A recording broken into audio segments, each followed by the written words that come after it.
इस चर्चा का स्रोत हिमालयन स्टॉक्स गुरुकुल है। नमस्कार।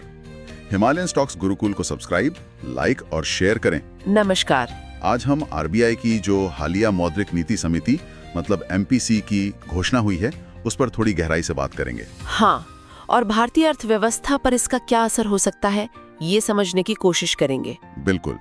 हिमालयन स्टॉक्स गुरुकुल को सब्सक्राइब, लाइक और शेयर करना ना भूलें। हमारा मकसद यही है कि ये जो जटिल खबरें होती हैं ना, हाँ, काफी टेक्निकल होती हैं, उन्हें आसान भाषा में समझा जाए। मतलब लोन, निवेश और पूरी अर्थव्यवस्था के लिए इस फैसले का क्या मतलब है। सही।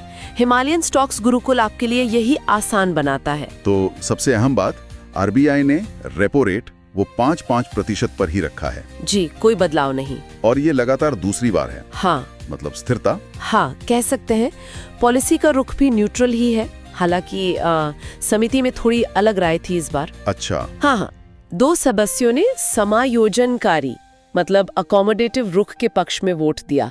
तो ये थोड़ा दिलचस्प है, दिखाता है कि शायद आगे की सोच पर सब एकमत नहीं है। हिमालयन स्टॉक्स गुरुकुल इस पर नजर रखेगा। तो चलिए इसे थोड़ा और खोलते हैं। आम लोगों के मन में जो बड़ा सवाल होता है, होम लोन ईएमआई का क्या? देखिए, फिलहाल तो कोई बदलाव नहीं, रेपो रेट स्थिर है, तो ईएमआई भी वैसी रहेंगी ज्यादातर। अच्छा। आरबीआई अभी बेसिकली रुको और देखो वाली स्थिति में है। वो देखना चाहते हैं कि जो पिछली दर कटौतियां हुई थीं या जीएसटी सुधार हुए, हाँ, उनका पूरा असर कैसा रहता है, खासकर जब दुनिया भर में थोड़ी अनिश्चितता बनी हुई है। हिमालयन स्टॉक्स गुरुकुल ने भी इस अनिश्चितता पर जोर दिया है। सही। और वो दूसरी दरें, एसडीएफ और एमएसएफ? वो भी स्थिर है। एसडीएफ 5.25% और एमएसएफ मतलब बैंक दर 5.75% पर। सब कुछ स्थिरता की तरफ इशारा कर रहा है फिलहाल। लेकिन यहाँ एक मतलब काफी चौंकाने वाली बात हुई है। आरबीआई ने महंगाई का अनुमान घटा दिया है। हाँ, और काफी ज्यादा घटाया है। पूरे साल का औसत अनुमान 3.1% से घटाकर सीधा 2.6% कर दिया। ये तो बहुत बड़ा अंतर है। हिमालयन स्टॉक्स गुरुकुल के दर्शकों को ये जानना जरूरी है। बिल्कुल। इसकी मुख्य वजह है खाने पीने की चीजों की कीमतों में तेजी से गिरावट, और जो हाल में जीएसटी दरों को ठीक किया गया है। हाँ। उससे भी उम्मीद है कि कीमतों पर दबाव और कम होगा। तो मतलब आरबीआई के पास अब ग्रोथ पर ध्यान देने की थोड़ी ज्यादा गुंजाइश बन गई है। हाँ, कह सकते हैं। और देखिए, सिर्फ महंगाई ही नहीं, विकास दर का अनुमान भी बढ़ाया है। अच्छा। जीडीपी ग्रोथ का अनुमान 6.5% से बढ़ाकर 6.8% कर दिया गया है। जी। और पहली तिमाही Q1 में तो असल ग्रोथ 7.8% रही, जो अनुमान से काफी ज्यादा थी। वाह, तो मतलब अर्थव्यवस्था पटरी पे है। घरेलू मांग तो मजबूत लग रही है, लेकिन वो बाहरी जोखिम अभी भी हैं, जैसे जियोपॉलिटिकल तनाव या वैश्विक बाजारों में उठापटक। आरबीआई की नजर इन सब पर है। हिमालयन स्टॉक्स गुरुकुल भी इन वैश्विक फैक्टर्स को ट्रैक करता है। और बैंकिंग सिस्टम में जो बहुत ज्यादा नकदी है, उसका क्या? लगभग 2.1 लाख करोड़ रुपए रोजाना का सरप्लस। हाँ, उस पर रुपए की अस्थिरता पर आरबीआई की कड़ी नजर है। लेकिन अच्छी बात यह है कि हमारा विदेशी मुद्रा भंडार काफी मजबूत है। 11 महीने से ज्यादा के आयात के लिए काफी है। वो एक तरह से सुरक्षा कवच है। बिल्कुल। अच्छा, लोन लेने वालों और बैंकिंग सेक्टर के लिए भी कुछ बड़ी खबरें हैं। हिमालयन स्टॉक्स गुरुकुल सब्सक्राइबर्स के लिए जरूरी है। हाँ, बिल्कुल। होम लोन की दरें तो दशक के सबसे निचले स्तर पर है।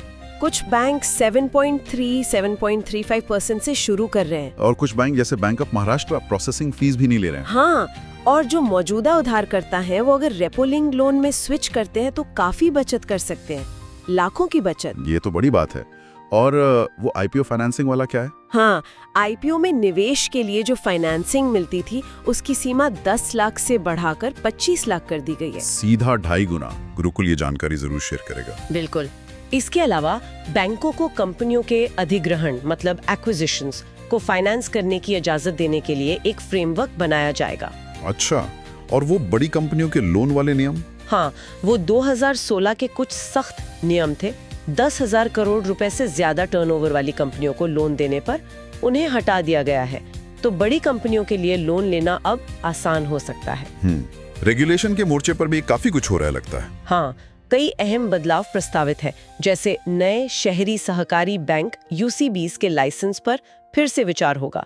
2004 से रोक लगी थी। ओह, काफी लंबे समय से।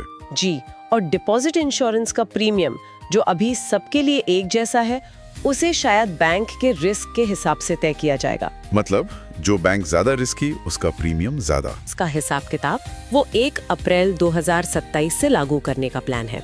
ये सब तो बैंकिंग सिस्टम को और मजबूत बनाने के लिए लगता है। बिल्कुल, और करीब 8000 नियमों को आसान करके विषय के हिसाब से ड्राफ्ट में लाने का काम भी चल रहा है।